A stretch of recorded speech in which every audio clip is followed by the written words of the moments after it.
여러분 안녕하세요, 톰톰입니다. 야구는 즐겁지만 모든 스포츠가 그렇듯 직접 플레이하다 보면 이 부상의 위험이 항상 찾아오게 되어 있어요. 약간 다큐 같은 느낌으로 야구의 안전장비가 어떻게 발전을 해왔는지 그 종류와 역사를 되짚어보는 시간을 한번 가져보도록 하겠습니다. 장비 착용신을 보여드리기 위해 숙달된 조교를 옆에 세워뒀어요. 차렷! 정리! 충성! 야구 한 번쯤 해보신 분들은 야구공에 분명히 한 대 정도는 맞아보셨을 거예요. 진짜 이 억소리가 나올 정도로 엄청나게 아픈데 우리 효신대장이도 타석에 들어서면 제법 얻어맞고 막 그렇습니다. 살쪄서 그런가? 엉덩이로 맞으면 뭐 그래도 좀 견딜만 합니다. 하지만 이 투수가 던진 공이 만약 머리에 직격했다 이러면 이야기가 완전히 달라지는 거예요. 프로 선수가 던지는 공은 약 1톤 가까운 충격력을 담고 있기 때문에 보호구 없이 맞는다면 최소 내진탕, 심하게는 이 사망으로 이어질 확률이 굉장히 높습니다. 실제로 1920년 미국 메이저리그의 레이 체프먼이라는 선수는 이 투수가 던진 공에 여기 왼쪽 관자놀이에 공을 맞아가지고 두개골 골절로 사망하는 사건이 있었어요. 그때만 해도 헬멧을 잘 안 썼대요. 1937년 메이저리그 명예전당에 올라가 있는 미키 코그레인이 상대 투수의 공에 이 머리를 강타당하고 뇌진탕으로 쓰러지는 일이 있었어요. 이러한 안타까운 사건으로 인해 헬멧을 써야 한다는 인식이 생겨 타석에서 헬멧을 착용하게 되었다고 합니다. 최초의 헬멧은 천으로 만들어졌었다고 해요. 자, 조교 앞으로 한 발짝 앞으로 호이! 뾰로롱. 자, 이게 바로 최초의 헬멧입니다. 써보니까 어때? 네, 되게 불편한데. 모양새도 모양새인데 이건 뭐 그야말로 없는 것보다는 조금 나은 수준이라고 할 수가 있겠죠. 때문에 당시에도 이 보호력이 떨어지고 착용하기에도 불편한 이 헬멧의 업그레이드 버전이 나오게 되는데, 전에는 이 귀의 주변을 가려주는 플랩이라는 부분이 없었는데 1964년에 이어 플랩 헬멧이 출시되었습니다. 바로 이렇게 생겼죠. 슉! 자, 어떤 것 같아요? 아까보다는 훨씬 더 편한데 근데 이거 약간 쾌쾌한 냄새 나는데 언제 판 거예요? 쓰고 있어도 되나? 1960년대 중후반에는 토니 코니글리아라는 선수가 왼쪽 눈에 공을 맞으면서 이어플랩 헬멧을 사용해야 한다는 인식이 생기게 되면서 이 의무화가 되었다고 합니다. 시간이 더 흘러서 약 한 2000년대쯤부터는 턱까지 이 플랩을 늘린 검투사 헬멧이 바야흐로 등장하게 되었고 극단적인 사고가 일어나는 상황이 많이 줄어들게 되었습니다. 효신대장 위치로! 이게 바로 검투사 헬멧이죠. 어떤 것 같아? 아까보다는 뭔가 안전한 것 같긴 한데 뭔가 시야 이렇게 가리는 것도 있고 뭔가 여기에서 약간 냄새가 헬멧을 빨아 쓰지 않아서 그렇습니다. 빨면 되는 문제죠. 시야가 조금 가려지면서 답답하지만 그만큼 보호력이 뛰어납니다. 프로야구에서 가장 먼저 착용한 선수는 바로 헤라클라스 신정수 선수였는데 현대 소속이었던 2001년 롯데 강민영의 직구를 이 얼굴에 맞아가지고 광대뼈가 함몰된 적이 있었죠. 그 이후로 몸쪽 공에 대한 두려움에 시달렸다고 하는데 불안감을 떨칠 수 있도록 구단에서 검투사 헬멧을 직접 만들어가지고 줬던 일화는 굉장히 유명하죠. 시간이 지나면 지날수록 예방 차원에서 이 헤라클레스 헬멧을 착용하기도 한다고 하네요. 갑자기 뜬금없는 문제 하나! 효신조교님, 이 배터박스 외에서도 우리가 이 헬멧을 쓰는 경우가 있습니다. 누가 쓸까요? 1루 베이스나 3루 베이스 쪽에 계시는 주루 코치님들. 네, 정답입니다.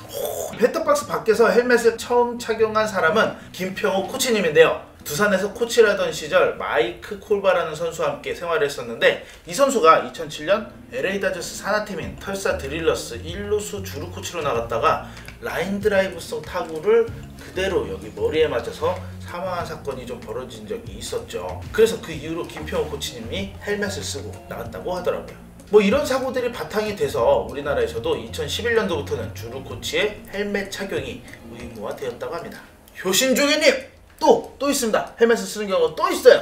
포수? 맞습니다. 포수가 또 헬멧을 씁니다.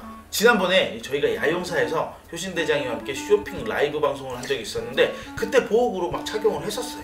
바운드볼이 나오는 경우 온몸을 던져서 폭투를 막아야 하기 때문에 포수는 헬멧 이외에 또 다른 보호구를 착용합니다. 가슴을 보호해주는 프로텍터를 비롯해가지고 뭐 무릎, 정강이, 발등 보호대, 그리고 가장 중요한 이 낭심 보호대까지 먼저 가슴을 보여주는 프로텍터는 1878년도에 데뷔해 메이저리그에서 활약했던 포수 찰스 베넷의 아내가 남편의 이 몸을 보호하기 위해서 고안해낸 것이라고 하더라고요. 뭐 이거 거의 심청이에요. 평강공주가 맞지 않아요? 어쨌든 보호구를 처음 입었을 때 좀 웃지 못할 그런 해프닝도 있었다고 합니다. 야유와 비난이었는데요. 관중석에서는 그를 겁쟁이라고 놀리며 이 우스꽝스러운 모습을 더 이상 보고 싶지 않다고 막 그렇게 얘기를 했었다고 합니다. 처음으로 나온 보호대는 공기를 가득 채운 고무주머니를 붙여 만든 것이었다고 하는데 오늘날에는 이 기동성을 위해 경량화시킨 것들이 나오고 있죠. 우리 효신대장 조교님이 입고 있는 것처럼 말이죠. 뿅! 너무 찝찝한데? 참고로 지금 효신대장이 입고 있는 이 포수갑바는 저희가 2013년도 프로동네 야구가 시작한 이래 단 한 번도 빨아본 적이 없는 그런 프로텍터예요. 보시면 아시겠지만 이게 이 폼 재질로 만들어져 있어가지고 더욱 충격을 잘 흡수할 수 있게 되어 있습니다. 저 근데 여기에서 뭐 더 써야 돼요? 포수 마스크! 자, 바로 이 포수 마스크! 1년 8개월 전에 효신대장이 이 포수 마스크를 사용한 적이 있었어요. 펜싱 마스크에서 영감을 받아가지고 1970년대에 만들어졌다고 하더라고요. 이게 만들어지면서 가장 중요시했던 것은 딱 두 가지였는데, 첫 번째는 충격을 잘 흡수할 것, 그리고 두 번째는 수비 시에 더욱 넓게 볼 수 있을 것. 홈으로 들어오는 주자와 충돌이 잦다 보니까 목을 다치는 경우가 굉장히 많아서 포수 마스크에 목 보호대가 추가되었고 오늘날 우리가 흔히 접하는 포수 마스크의 토대가 되었다고 합니다. 요거가 얘기하는 것 같아요. 답답해요. 좀 더 쓰고 있어! 1990년대 말에는 영화 13일의 금요일에 나오는 이 제이슨이 쓸 것 같은 일체형 마스크가 나옵니다. 일반적인 마스크의 단점은 고정이 쉽지 않아 충돌 상황 시 보호는커녕 이 벗겨져 버리는 경우가 덜어 있다고 하는데, 그런 단점을 보완한 일체형은 더욱 안전하다고 합니다. 이제 벗어도 돼요? 근데 아직도 착용할 것이 많이 남았습니다. 바로 타자들의 보호대. 프로야구의 경우에는 팔꿈치 보호대가 거의 필수처럼 선수들이 착용을 하고 있는데 다리 보호대까지 착용하는 선수들도 있습니다. 다 안전을 위해서죠. 오히려 메이저리그에서는 두려울 것이 없다, 뭐 그런 자신감을 드러내기 위해서 보호대 착용을 하지 않는다고 합니다. 그래도 너무 위험한 거 아니에요? 맞아보니까 되게 아프던데. 그래서 제가 메이저리그를 가지 않습니다. 그 외에도 장갑 같은 경우에는 크게 타격, 수비, 주루용 장갑이 있는데요. 적극적으로 베이스 러닝을 하는 주자들은 항상 이 손가락의 부상을 조심하게 되죠. 이를 방지하고자 개발된 장갑이 바로 엄지장갑입니다. 5손가락이 분리되는 일반적인 주루장갑과는 다르게 손가락이 모두 하나로 모여 있거나 엄지를 제외한 4손가락이 붙어있는 형태로 되어 있고 두께도 일반 장갑보다 두툼하다고 하네요. 이렇게 헤드 퍼스트 슬라이딩을 할 때에도 손가락이 꺾인다거나 베이스에 잘못 부딪혀서 부상당하는 위험을 방지하기 위해 고안되었다고 합니다. 국내 선수 가운데서는 삼성 라이온즈의 박혜민 선수가 가장 먼저 사용을 하였고, 최근에는 20도로 100% 성공이라는 대기록을 세운 김하성 선수가 착용을 해서 화제를 불렀었죠. 조경! 어떠셨습니까? 그냥 색깔 되게 찝찝한.